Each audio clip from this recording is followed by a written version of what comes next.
C'est avec un grand plaisir que je vous souhaite la bienvenue à cet atelier autour de la réalité virtuelle au service de la sécurité, de la prévention et de la prévision.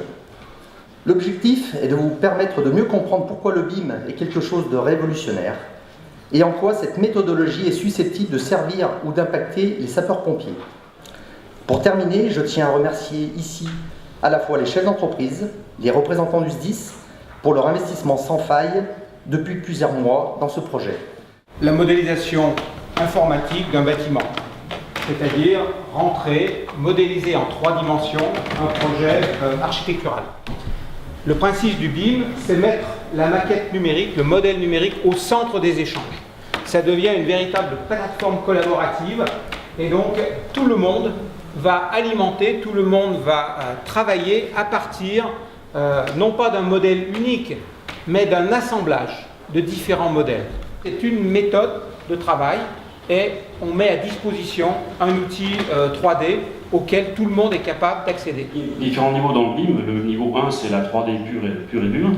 Et puis le niveau 2, c'est qu'on commence déjà à renseigner quelques informations. On va rentrer dans le bâtiment, on va croiser un pompier, on va l'esquiver parce qu'il est quand même costaud. Et nous voici arrivés dans le bâtiment.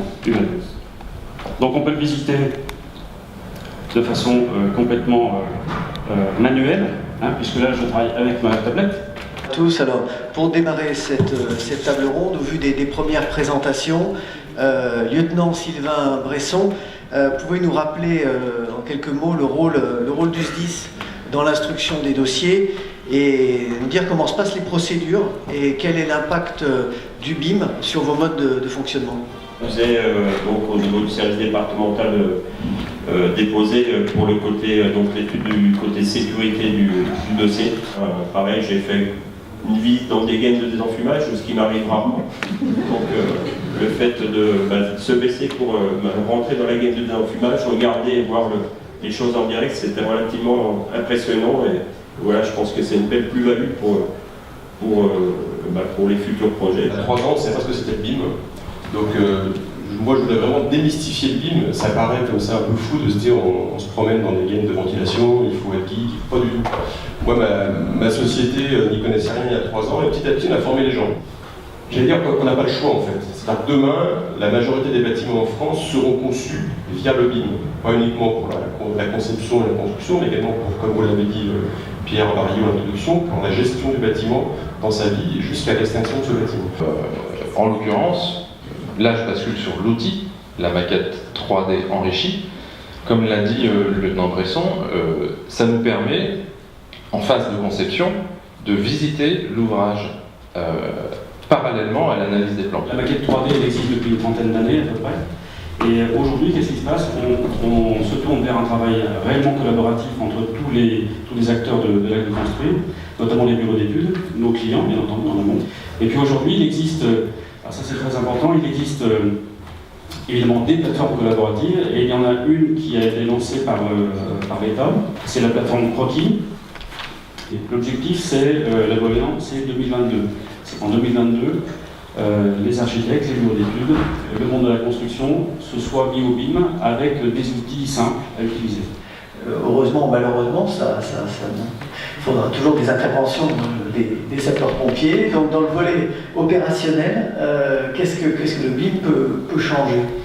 Pour nous, pour le SDIS de l'Ain, pour la prévention au sein du SDIS de l'Ain et aussi la prévision, c'est quelque chose qui est vraiment tout récent. Ça a quelques mois pour les premières études.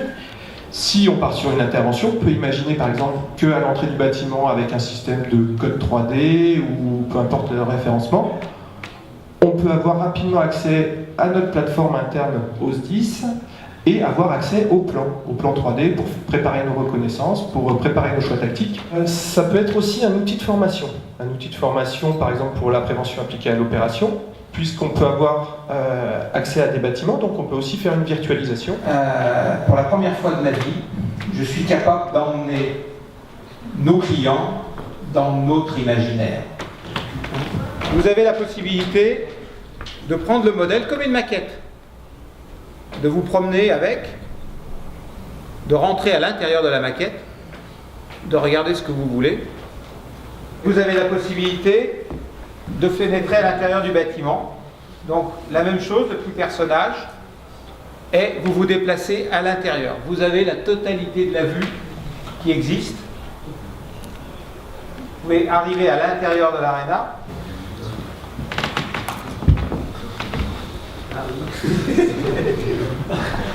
Hop.